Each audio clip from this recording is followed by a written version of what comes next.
doy a la pontificia por esa oportunidad de poder presentar. Como ya hace muchos años yo asistía a las reuniones mensuales del laboratorio, donde aprendí cómo ser historiador, porque venía de los Estados Unidos y era arqueólogo, y donde aprendí cómo usar el archivo y cómo encontrar diferentes maneras de estudiar lo que era la historia colonial.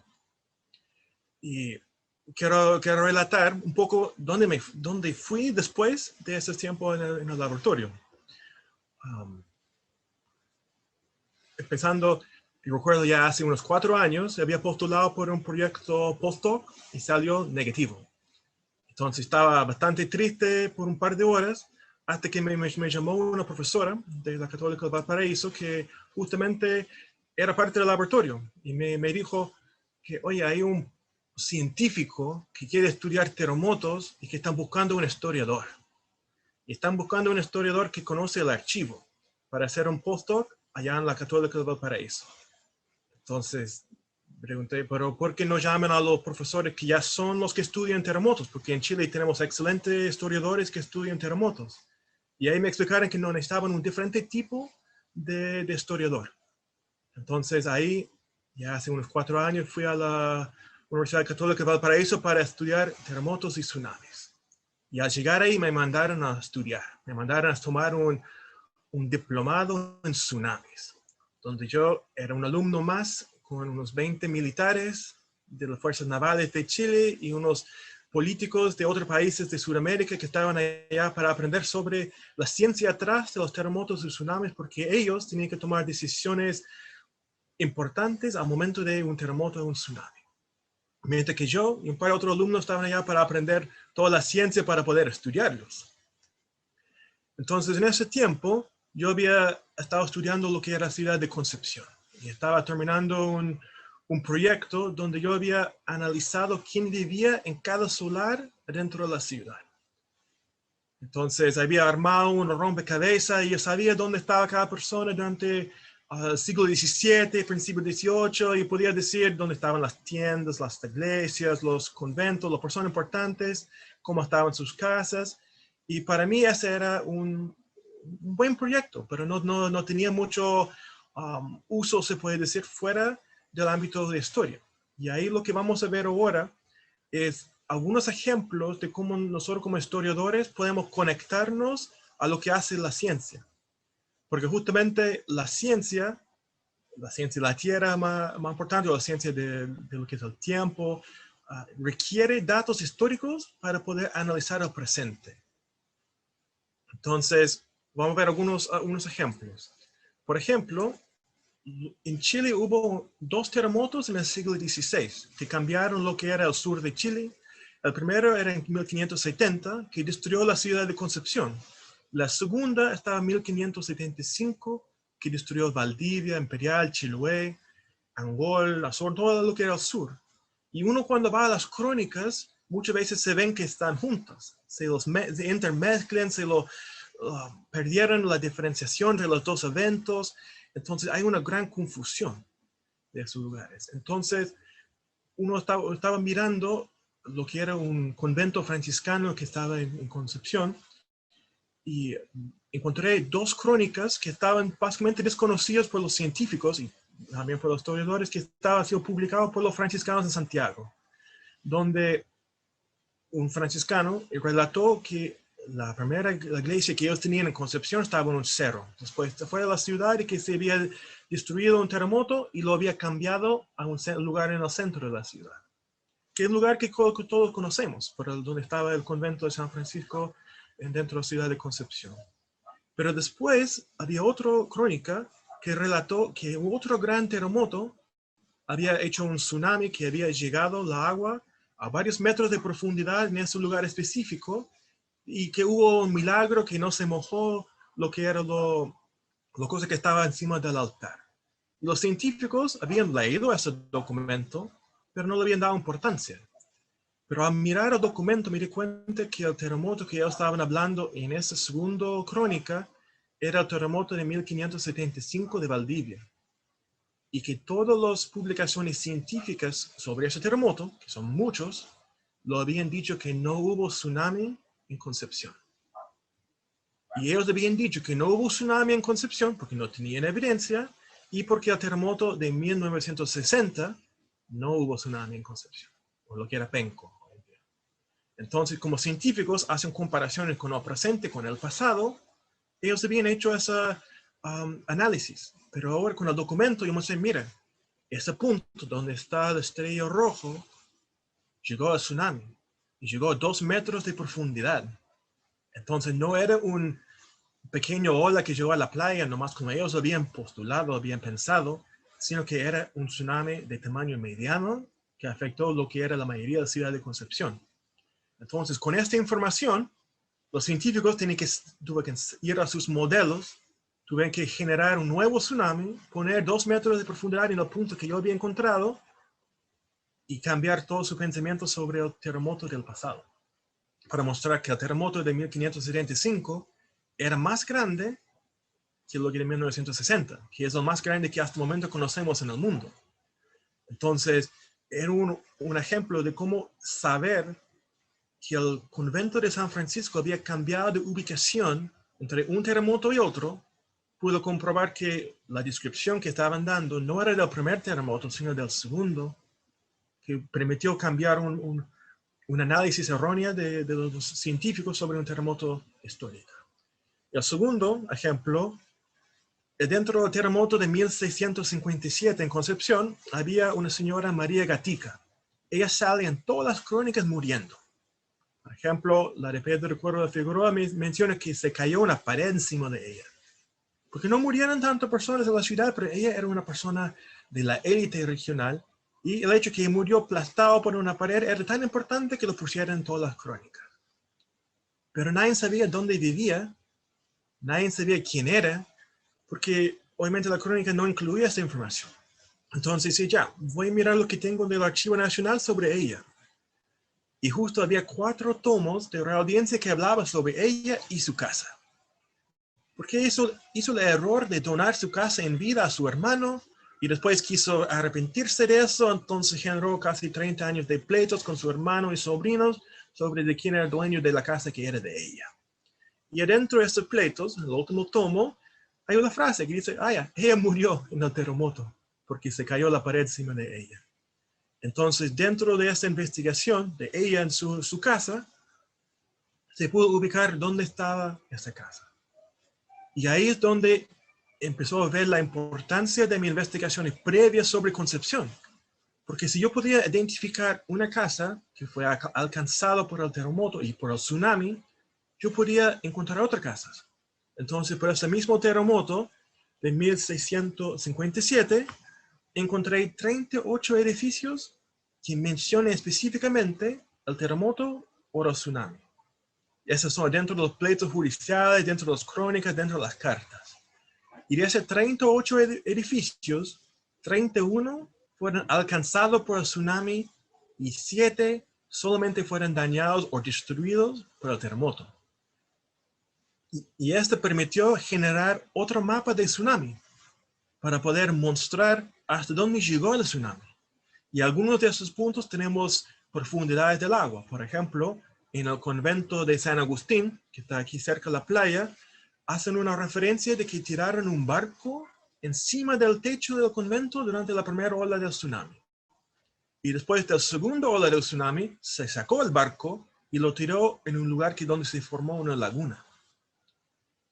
Y otra crónica, el autor dice, yo sé dónde quedó el barco porque quedó en el patio trasero de mi casa. Entonces, con eso nos permitimos reconstruir donde estaba ese terremoto y ese tsunami, basado en fuentes históricos del Archivo Nacional de Chile, que los científicos no tenían acceso porque son pleitos judiciales que no tienen nada que ver con el terremoto.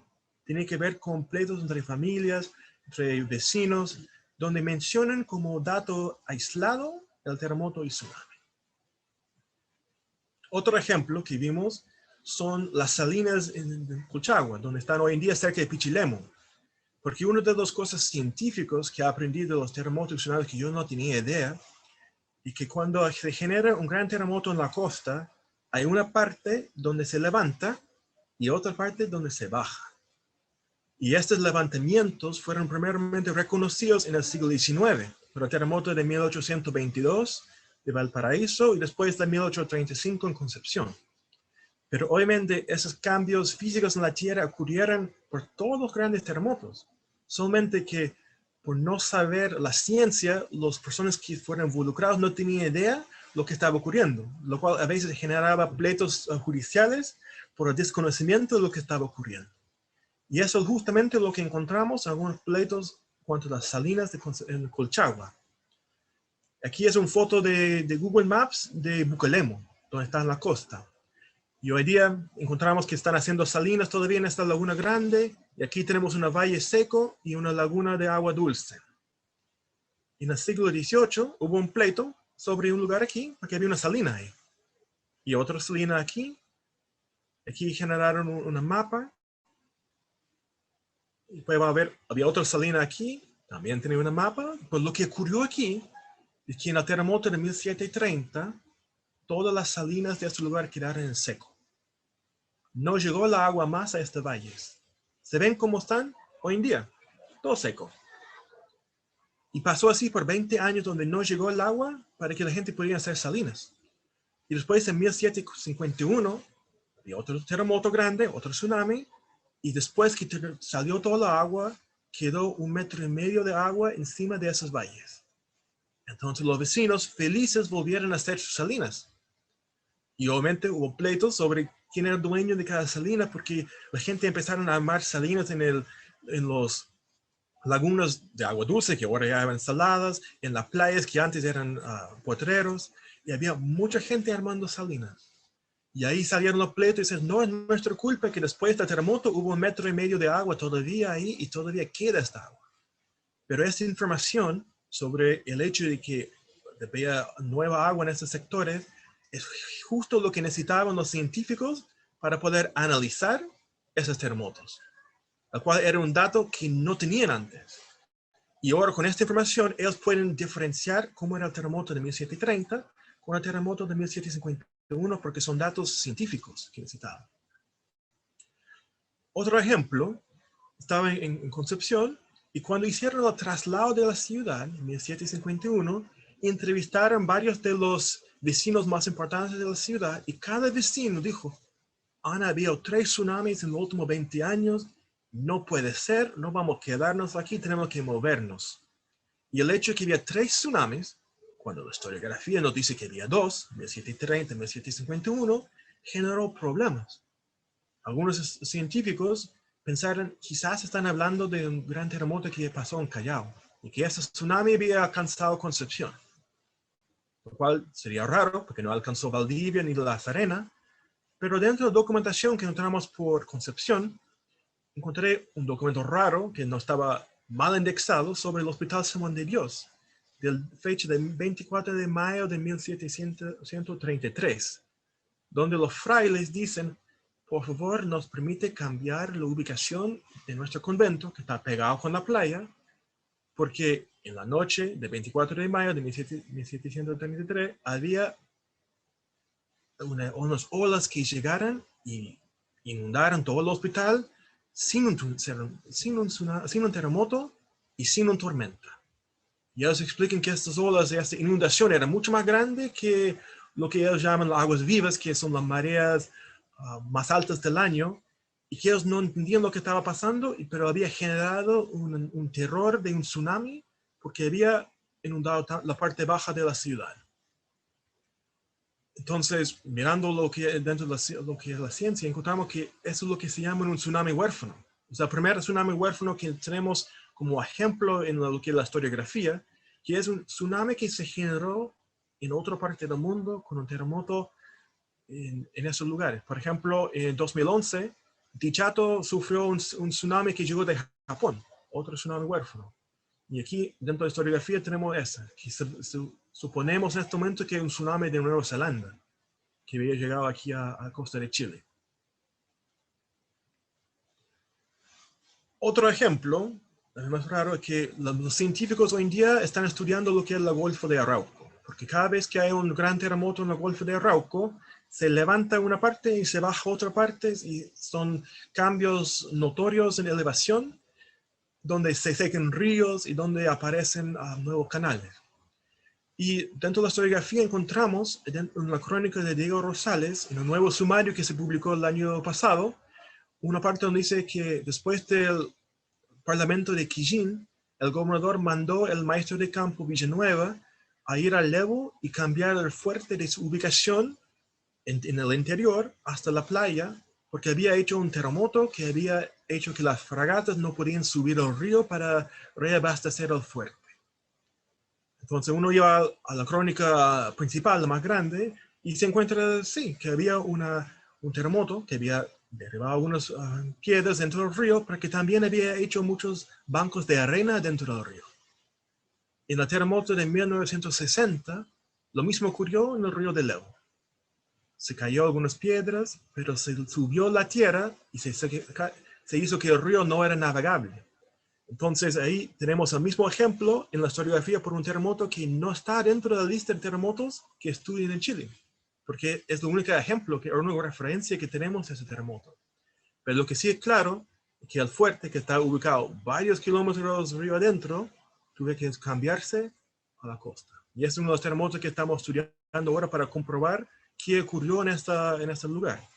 Pero dentro de la misma crónica de Diego Rosales encontramos otra evidencia también interesante a nivel científico, que está hablando de Lavapié, que está cerca de Arauco, y había un pueblo indígena que usaba una isla ahí, y para llegar a esta isla, la única manera de hacerlo era ir por la costa, esperar por la marea baja, cruzar una playa que solo aparece en este momento, y ahí luego vadar un río para poder llegar a la isla. Pero Diego Rosales, después del terremoto de 1658, durante el tiempo del alzamiento indígena, fue con el ejército y visitó ese sector. Y él escribió en su crónica que de repente, ahora él podía cruzar el río sin problema durante la marea alta. Podían llegar hasta el río donde antes no podían llegar, podían cruzar el río, y para él era un cambio tan notorio que lo incluyó dentro de su crónica. Y si miramos de nuevo a las fotos de Google Earth, ese es el sector en 2009, antes del terremoto más reciente. Aquí el sector de las Peñas, mirando desde arriba, encontramos unas piedras en la playa, pero no hay una playa, y solamente se puede cruzar durante la marea baja. Después del terremoto de 2010, se cambió el lugar. Si miramos más de cerca, todo ese blanco que aparece en el Google Maps es una playa que apareció de 80 metros de ancho, porque aquí se subió la tierra un metro y medio de altura, la cual es la misma que ocurrió en el siglo XVII. Entonces, poder informar o entregar esta información a los científicos para que lo ponen dentro de sus investigaciones, junto con lo que es la historiografía, es una parte clave de poder ayudar a ellos a entender lo que son los ciclos sísmicos para poder así generar sus modelos que nos permite prevenir los nuevos terremotos, pero también poder entender lo que está ocurriendo en la actualidad con nuestra tierra. Y como otro ejemplo, tenemos el terremoto de 8 de julio de 1730. Ese es el terremoto que todos están hablando que estamos esperando que se repite, porque es el terremoto de Valparaíso. Y ese terremoto lo analizaron hace poco y dieron una intensidad de 9,5, lo cual es muy grande.